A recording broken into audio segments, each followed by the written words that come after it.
Au vu de la faiblesse actuelle des grandes économies européennes, pensez-vous augmenter votre position sur les sociétés des pays scandinaves?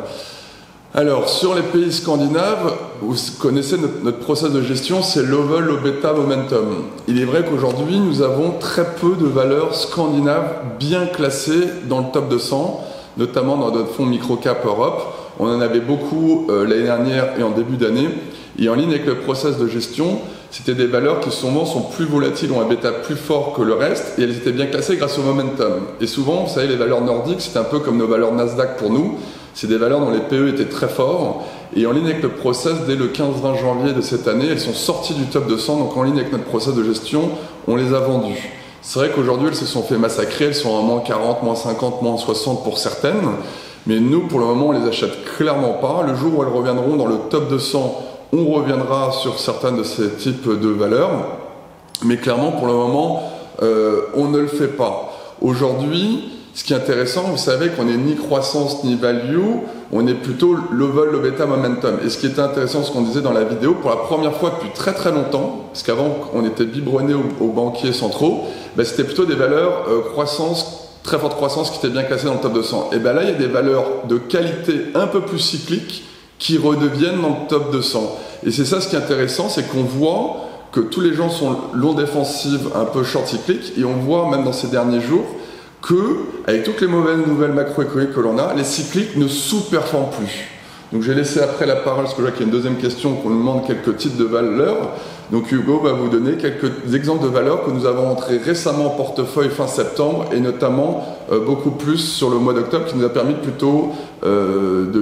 plutôt bien tenir depuis le début du mois. Absolument, merci Louis. Alors, c'est que dans la vidéo, j'évoquais les sociétés dans l'intérim. Alors, j'avais un petit peu développé Synergie, mais également Crit, donc groupe Crit que l'on a rentré fin septembre. Alors, pourquoi, encore une fois, c'est-à-dire qu'on est dans le même scénario que pour Synergie, c'est-à-dire des multiples complètement écrasés, revenus presque au niveau de 2008, alors que pour Crit également, on a quand même une situation de net cash qui est très confortable. Il semble que pour groupe Crit, c'est 350 millions de net cash au bilan. Et il faut dire que la dernière publication, finalement, était quand même plutôt bonne. C'est-à-dire que Crit avait enregistré quand même une croissance organique de 17%. Et le plus intéressant, là où on peut commencer à faire des rideau cross, c'est que depuis l'été, l'activité sur l'automobile a commencé à s'améliorer, l'activité sur l'aéronautique aussi. Certes, on a encore des secteurs dont l'activité économique reste dégradée, je pense notamment au BTP, mais en tout cas sur l'aéronautique et l'automobile, la dynamique redevient bonne. Donc c'est là où on remet ce type de valeur cyclique. Et pour faire un rideau cross, en effet, on a investi également dans l'Easy. Vous savez, donc le fournisseur d'équipements pour l'automobile, le médical et l'aéronautique. Pourquoi? Parce que enfin, on s'attend au redémarrage de l'aéronautique. C'est vrai qu'on a eu un faux départ sur l'Easy en 2021. Pourquoi? Parce que Airbus avait eu toute une politique de restockage, enfin de déstockage en fait en 2021 parce qu'il y avait eu des niveaux de stock élevés. On commence seulement à avoir un restockage chez Airbus, et donc l'Easy, dont près de 80% du free cash flow dépend de l'aéronautique, va largement bénéficier de cette tendance-là, et c'est donc de cette manière-là qu'on cherche à investir dans des valeurs cycliques qui non seulement vont bénéficier d'un point de vue bottom-up de certaines très bonnes dynamiques sectorielles, mais également de valorisations qui sont complètement écrasées. Pour vous dire, l'Easy, on est sur un price to book qui est inférieur à 1, donc une valorisation qui nous semble excessivement basse au vu de la reprise des investissements dans l'aéronautique. Peut-être pour compléter, en effet, comme on disait pendant la conférence, il y a certaines de ces valeurs, avec la crise de liquidité que nous avons rencontrée au mois de septembre, qui sont revenues vraiment à des niveaux en ligne avec 2011 et 2012, et pour certaines, même en ligne avec 2008-2009. Nous avons rentré dans notre fonds microcap l'ancienne valeur qui s'appelle Maison France Confort, qui est maintenant Exahome, aujourd'hui qui se paye à 0,5 fois le price to book. Ils ont une enterprise value, du cash net, ils ont toujours fait beaucoup de free cash flow. Sur les 20 dernières années, il n'y a eu que 2 années où le free cash flow était négatif. Il peut avoir en plus une situation spéciale qui est la BPCE qui est au capital, et certainement que la famille aimerait pouvoir se reluer à ces niveaux de valorisation. Donc voilà, donc c'est des choses comme ça que l'on commence à rentrer en portefeuille. Certaines d'entre elles sont bien classées dans le top 200, certaines ne le sont pas, donc on l'utilise dans notre ratio poubelle. Vous savez, on a fameux droit 10% de ratio d'ajustement. Donc je rassure tous les gens qui nous écoutent, Notre process de gestion ne change strictement pas. On rentre uniquement certaines valeurs cycliques si elles sont bien classées. Voilà, après nos belles valeurs de fonds de portefeuille, les Précia, les Gérard Perrier, les Robertet, les Neurones, évidemment celles-ci rentrent toujours dans notre process de gestion, c'est nos fonds de portefeuille, mais c'est pour vous dire les petits ajustements tactiques qui vont nous permettre de capter un peu plus d'alpha pour la fin d'année, notamment l'année prochaine. On rebondit sur une nouvelle question. Que pensez-vous de Holland Colors et de Robertet? Alors, je vais peut-être prendre la première question sur Holland Colors. C'est vrai que je pense que la principale réaction négative sur le titre depuis quelques mois provient du stress de liquidité parce que nous nous attendons à des résultats plutôt bien orientés pour les trimestres à venir, même si en fait il peut y avoir un léger impact sur la demande. Néanmoins, c'est quand même un groupe qui est capable d'afficher une certaine capacité de pricing power et surtout, et c'est ce qui nous importe le plus, on est quand même sur des retours sur capital employé de plus de 25% chez Holland Colors. Donc en fait, on arrive sur une création de valeur à long terme qui est juste exponentielle. Et donc pour autant, pour nous, on voit plutôt ce retrait du titre comme une opportunité à court terme pour se renforcer à long terme.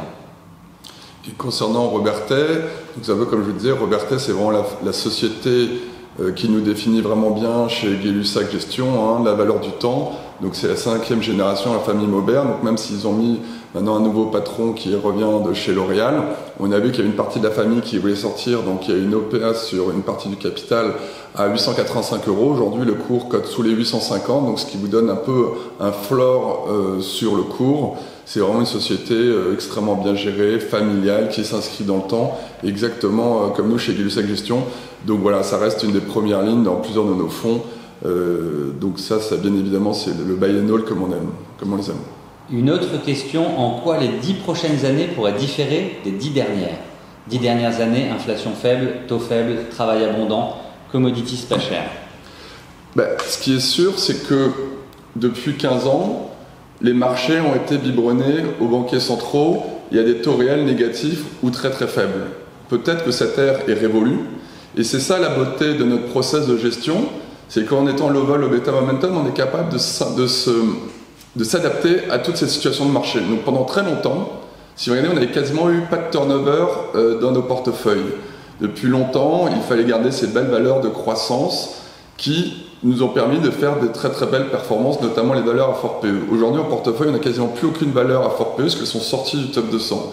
Et en effet, dans les 10 prochaines années, je ne sais pas si c'est les 10 prochaines années, mais le nouveau cycle économique qui va arriver, donc là on continue de penser que les PMI vont toucher un point bas peut-être au premier, deuxième trimestre 2023, on verra bien, et vous savez comment ça se passe à ce moment-là, comme le marché lui rebondit avant, on est assez confiant.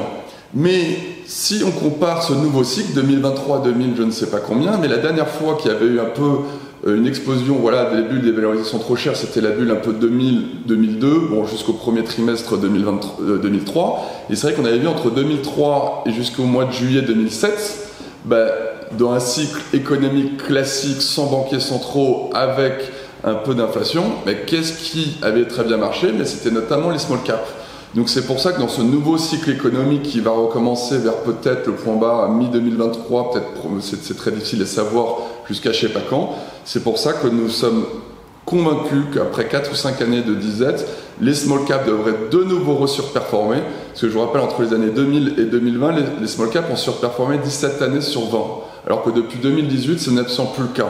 Donc si on repart en cycle économique classique avec des cycles d'inflation, avec des taux de chômage qui remontent assez classiques, qu'on n'avait plus du tout eu à cause des banquiers centraux, on continue de penser que la classe d'actifs small cap qui a été complètement délaissée, il y a eu des rachats massifs et qui continuent semaine après semaine, on pense vraiment que la classe d'actifs va être bien. Donc voilà, un peu comme ce qu'on disait sur la vidéo, on ne dit pas qu'il faut revenir massivement aujourd'hui, mais on pense qu'après le sell-off que l'on a eu, nous pensons clairement que entre la différence de performance, quand vous voyez les CAC 40 qui est à moins 16 ou moins 17 depuis le début de l'année, alors que les indices micro-cap sont encore à moins 28, cette sous-performance, nous pensons liée à cette crise de liquidité qui est arrivée, on va arriver à son terme. Donc pour la première fois, on pense que les small caps vont, on l'espère, arrêter de sous-performer les large caps et bien évidemment, dans le prochain cycle, faire une très forte surperformance, que ce soit en relatif et en absolu. Nous avons une autre question. Que pensez-vous de Katana qui chute de 12% en post-market alors que la publication d'hier était assez exceptionnelle?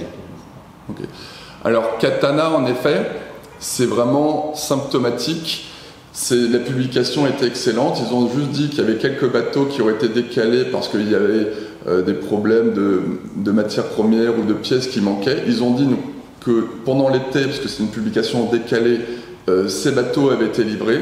Donc il n'y a pas vraiment de problème. Et c'est là on voit que le marché est encore très tendu. Les valorisations, c'est au fond du tapis. Il y a un carnet de commandes hyper élevé. Donc sachant que les valorisations étaient extrêmement faibles, je trouve que la réaction du titre est vraiment beaucoup trop importante. C'est vrai que le secteur du nautisme, notamment avec Fontaine Pajot, qui elle aussi s'est fait massacrer, c'est une nouvelle valeur que l'on a rentrée dans notre fonds microcap fin septembre, début octobre. Donc bien nous a pris ce qu'on gagne déjà 10-15% sur Fontaine Pajot. Katana, c'est un titre que l'on va regarder de très près. Mais c'est vrai qu'on trouve que la sanction est clairement exagérée. Nous avons une autre question. Pensez-vous que la relation hausse des taux et vente indiscriminée des forts PE peut perdurer? Je pense notamment au secteur avec des perspectives favorables telles que les softwares et les énergies alternatives. Alors, oui, nous, clairement, si notre scénario macroéconomique de nouveau cycle se répète l'histoire, à savoir ce qui s'est passé après la bulle Internet de 2003 jusqu'à premier trimestre 2003, les valeurs Nasdaq, c'est pas elles qui ont surperformé de 2003 à 2007. C'était plutôt les small caps, voilà, les valeurs un peu plus cycliques. Aujourd'hui, nous, de toute façon, les valeurs à fort PE qui ont été les stars, les valeurs surdétenues depuis de nombreuses années, nous, clairement, on n'achète plus le Nasdaq. On n'achète pas le Nasdaq, c'est trop tôt. De toute façon, ces valeurs qui ont des forts PE sont encore beaucoup trop chères. Le mal n'est pas encore fait. Regardez encore la publication de Sartorius ce matin. C'est des sociétés qui se payent encore cher. Il suffit qu'il y ait une petite déception. C'est tout de suite un fort des ratings. Une valeur comme lundi, on a vu comme MIPS, qui était une valeur qu'on avait dans nos fonds Microcap Europe. C'est une valeur qui a perdu 60% avant vendredi dernier. Elle a quand même reperdu 20% sur une publication qui était négative. Moi, c'est la première chose qu'on m'a appris, parce que ça fait maintenant plus de 16 ans que je suis chez Extrêmement Jeune, c'est Sec Gestion. J'ai bien connu 2008, c'est ne jamais sous-estimer le potentiel de baisse d'une valeur. Donc c'est pas parce qu'une valeur a déjà perdu 60 qu'elle ne peut pas continuer de baisser. Donc c'est pour ça qu'on se tient très à l'écart des valeurs à fort PE. Concernant les valeurs énergie renouvelable, certes elles sont un peu plus chères. Certaines sont bien classées dans le top 200, donc dans nos fonds Green Impact, nous en avons quelques-unes, notamment la valeur R qui a complètement changé son business model. Et donc voilà, donc ça c'est des valeurs, et notamment avec toute la crise énergétique qui est arrivée, qui ont des très très fortes visibilités. Donc vraiment en faisant un stock picking assez pointu comme 7C Solar Parken que nous avons aussi dans notre fonds Microcap Europe, on en a quelques-unes, mais on n'achète pas non plus le secteur aveuglément.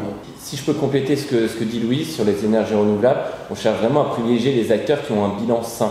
C'est-à-dire, pour reprendre l'exemple de 7C Solar Parken, c'est quand même une société qui se finance majoritairement par equity, qui a un levier financier qui reste relativement faible. On l'a vu au travers de ces 2 dernières augmentations de capital qui ont servi justement à financer des projets pour atteindre son objectif de plus de 500 MW à horizon 2025.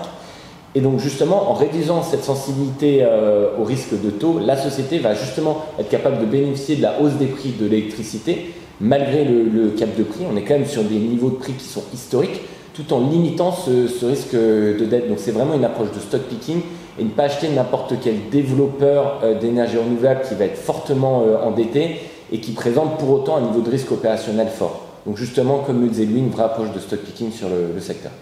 Nous avons une autre question. La hausse massive des prix de l'électricité en Europe n'est-elle pas assez négative pour les small qui ont une base industrielle en Europe plus forte que les big?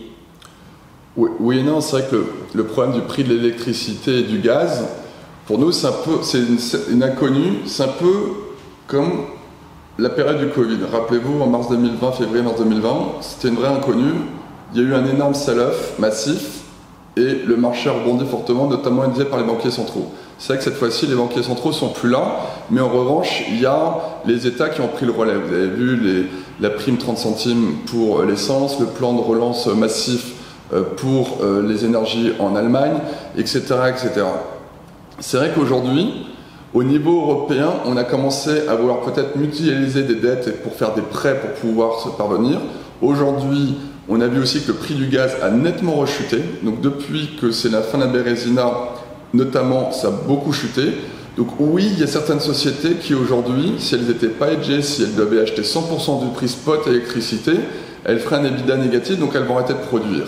C'est vrai qu'il y a eu des articles récemment disant que la production automobile pourrait fortement chuter au premier trimestre. Notre ministre de l'économie, Bruno Le Maire, a dit que la production industrielle allait chuter de 10% au quatrième trimestre. Voilà. Mais toutes ces nouvelles, on les a eues au mois de septembre et au mois d'octobre. Ça a été vraiment, dès qu'il y avait une société qui disait qu'elle était un peu liée au prix de l'électricité, c'était un massacre, c'était moins 20, moins 30% tout de suite. Donc, n'oubliez pas que notamment en France, certains industriels peuvent se fournir auprès de l'AREN. Depuis longtemps, ont mis des panneaux photovoltaïques, ont aussi eu certaines couvertures. Donc oui, il va y avoir certaines incidences sur certaines valeurs, mais je pense que, comme très souvent, la bourse a surréagi en massacrant certaines des valeurs, notamment les small caps où il y avait moins de liquidité. Donc bien évidemment, nous, on fait de notre stock picking, on a fait un énorme travail de quelles seraient les valeurs les plus sensibles dessus. Et vous savez qu'on aime beaucoup la valeur Steph dont on parle souvent. On sait que oui, Steph va être impacté, mais Steph depuis longtemps a mis des panneaux photovoltaïques, notamment sur ses entrepôts, bénéficie de l'AREN. Et donc l'impact de Steph, où tout le monde pense que ça va être Armageddon à la fin du monde, et ben pas tant que ça. Et vous savez que le management de Steph, qu'on aime beaucoup, la famille Lemort, est toujours très prudent dans son discours. Donc oui, il va être impacté sur le deuxième semestre par la baisse de la consommation et par les prix d'électricité, mais on en est sûr que l'EBITDA, une fois de plus, ressortira largement au-dessus des attentes. Une autre question, est-ce que Jean-Pierre Petit pense qu'il va y avoir une récession? Si oui, comment les résultats des entreprises peuvent-ils progresser? Alors, pour l'Europe, la récession, ça y est, on y est déjà, hein, c'est pas, en tout cas pour l'Allemagne et pour les pays ouest européens, clairement on y est. Aux États-Unis, on n'y est pas encore, hein, parce que vous avez vu que les PMI sont encore au-dessus de 50, mais on va y arriver petit à petit. Mais une récession n'est pas forcément une mauvaise chose. Maintenant, là, clairement, ce qu'il faut se poser la question, ça sera une récession, une soft récession ou un hard landing, comme on dit, une récession beaucoup plus dure. Pour le moment, la plupart des sociétés que l'on voit n'ont rien à voir avec 2008 et 2011. Elles ont beaucoup plus de cash au bilan, elles se sont préparées. Parce que vous savez, je pense que c'est comme vous, investisseurs, on commence à être de plus en plus âgés. Les sociétés sont de plus en plus âgées. Elles ont eu le Covid, elles ont eu les différentes crises. Les crises pendant 10 ans en zone Europe des États, 2008. Donc clairement, c'est beaucoup de sociétés qui savent ajuster leurs coûts. On voit déjà, il y a énormément de sociétés en prévision qui ont coupé dans les effectifs, hein, même aux États-Unis, vous avez vu Apple et Microsoft, certains même Facebook qui ont déjà coupé une partie de leurs effectifs. Donc c'est pour ça qu'on pense que mécaniquement le taux de chômage lui va remonter aux États-Unis et peut-être qu'enfin on aura ce fameux pivot de la Fed qui sera peut-être moins hawkish sur l'inflation. Mais néanmoins, si aujourd'hui le marché price une récession, on va dire entre 10 et 20% de baisse des BPA, alors que les analyses sell-side sont encore à plus 3 pour l'année prochaine. Donc nous on travaille beaucoup avec Jean-Pierre Petit et aussi avec Raymond James de notre ancienne maison mère, qui eux ont déjà pricé une baisse des BPA de 5 à 10%. Donc vous savez comment ça se passe, on n'a même pas encore commencé l'année 2023, mais normalement chaque année on commence à plus 10 si on termine souvent à 0 négatif. Là au moins on va commencer l'année 23 avec des attentes extrêmement faibles. Donc c'est pour ça que le potentiel de mauvaises nouvelles supplémentaires est pour nous assez limité. Donc c'est pour ça qu'on n'est pas hyper noir, et c'est pour ça qu'on revient même construction petit à petit plutôt positif sur le marché action, parce que vous savez comment ça se passe, c'est que le marché action rebondit souvent 6 mois avant le point bas des bénéfices par action. Donc on guette beaucoup, on a parlé des taux très régulièrement, une fois que vous verrez les taux courts américains rebaisser, donc là on est à 4,50, quasiment 4,45 sur le taux 2 ans. Donc oui, la hausse de 75 points de base de hausse de taux est actée pour début novembre. On verra pour décembre. Donc si en janvier on voit finalement il y a de moins de hausse de taux, donc les bonnes nouvelles c'est que normalement début d'année prochaine on arrive à la fin de la hausse des taux normalement de la Fed et ce fameux pivot. Et si on voit le taux 2 ans rebaisser, ça sera aussi un signal très positif que ça y est, le marché a acté la fin de la hausse de taux, et ce qui est souvent très bénéfique pour le marché action. Une autre question. Dans la recherche de sociétés à forte visibilité, dans ce contexte de crise de l'énergie, Que pensez-vous des sociétés spécialisées dans le nucléaire? Alors ça, dans le nucléaire, c'est une thématique que l'on apprécie beaucoup, c'est que le nucléaire est quand même rentré dans la taxonomie. Nous, on a investi dans une société qui s'appelle Assystem, qui justement qui est spécialisée dans l'ingénierie nucléaire, qui accompagne les utilities à la fois dans la mise en place, la maintenance, mais également, et c'est assez spécifique, mais dans la fin des sites nucléaires, donc en fait une visibilité sur des décennies. Et justement, on a vu la reprise des investissements dans le nucléaire en France, mais aussi dans les pays du Golfe. Donc, Assystem en bénéficie. Et nous, on est persuadés que c'est une thématique d'investissement sur le très long terme. C'est que pour refaire le point sur la question de ce nouveau cycle sur les 10 prochaines années, c'est que c'est toujours compliqué de savoir où vont aller les taux d'un point de vue macroéconomique, etc. Mais nous, en tout cas, on est capable, même de nombreux investisseurs, mais bon, sont capables d'identifier des thématiques d'investissement sur le long terme. Et l'énergie sur les 10 prochaines années va être une thématique d'investissement majeure. Et on parle beaucoup d'énergie renouvelable, oui, mais le nucléaire également. Il ne faut pas oublier que c'est quand même le premier contributeur au mix énergétique français. Et on voit partout dans le monde, en fait, une reprise de l'investissement dans le nucléaire pour justement être capable de compenser notre dépendance à la Russie. Donc oui, on est clairement très long sur le secteur du nucléaire. Tu veux parler aussi peut-être de Gérard Perrier, qui est une de nos premières lignes depuis longtemps, qui a une grosse partie de cette division. Vous savez qu'ils envoient des ingénieurs sur les sites d'EDF, notamment en nucléaire, pour tout entretenir. Donc ça, pareil, Gérard Perrier, c'est vraiment une de nos sociétés préférées. Ça fait plus de 10 ans que nous sommes actionnaires et qui est une première ligne de nos fonds micro-cap et aussi fonds flexibles. Donc voilà, Gérard Perrier, évidemment, va clairement bénéficier de ces tendances dans le nucléaire.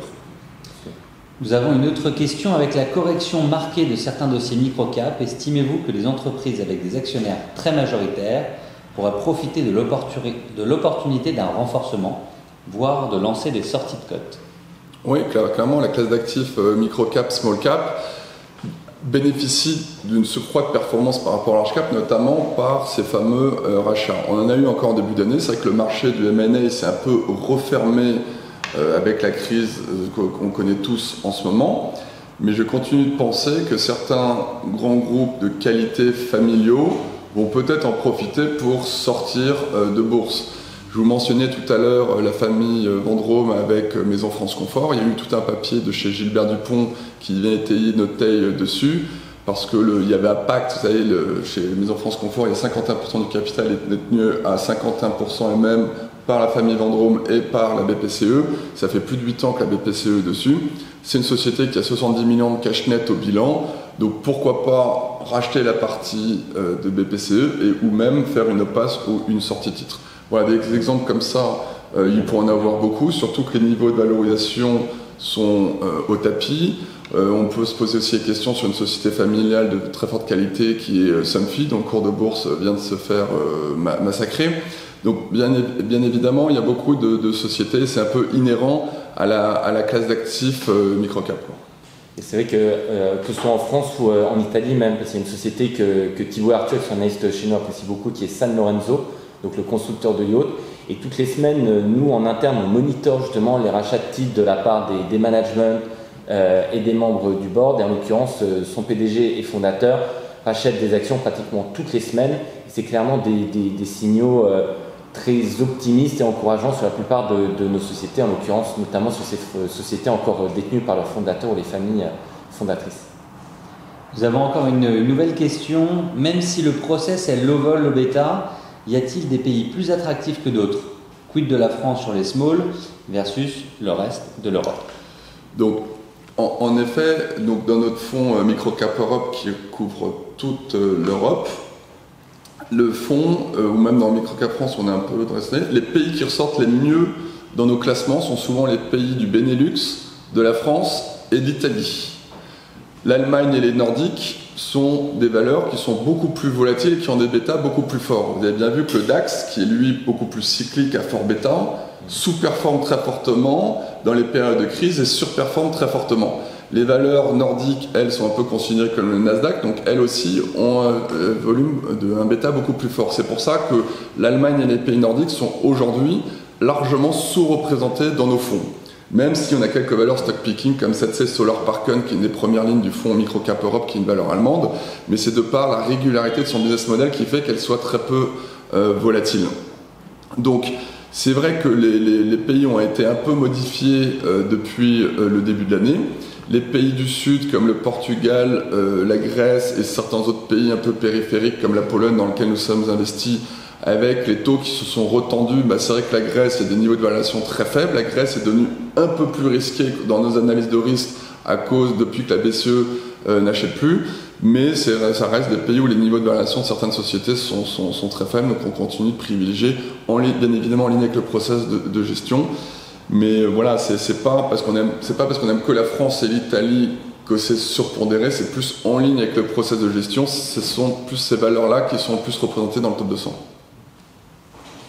Pas d'autres questions, écoutez, on va mettre fin à cette conférence. En tout cas, on vous remercie tous pour votre participation. N'hésitez pas à revenir vers Victoria, l'équipe commerciale ou l'équipe de gestion directement pour envisager des points, peut-être en one-to-one, pour parler des portefeuilles plus en détail ou de nos stratégies pour les mois à venir. Nous vous remercions. J'avais un petit dernier point aussi à noter.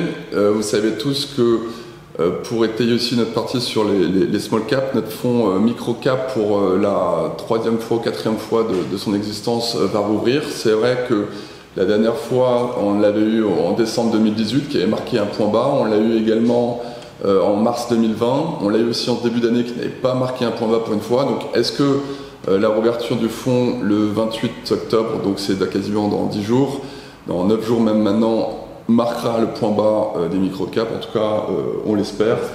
Et voilà, on sera ravis que ce soit l'équipe commerciale, Hugo, moi-même et le reste de l'équipe, de répondre à vos questions. Et voilà, parce que le fonds marche bien. N'hésitez pas à revenir vers nous aussi sur ce nouveau format, c'était une première, voilà, on a passé par un studio, puis les questions-réponses à côté. Parce qu'on a bien rigolé, voilà, on a bien rigolé avec Hugo dessus. Donc voilà, on prend vos remarques. Bon, il y a déjà eu un merci pour ce nouveau format. Voilà. Super. Voilà, écoutez, merci beaucoup, très bonne journée à vous et à très bientôt. Au revoir. Merci. Au revoir. Au revoir.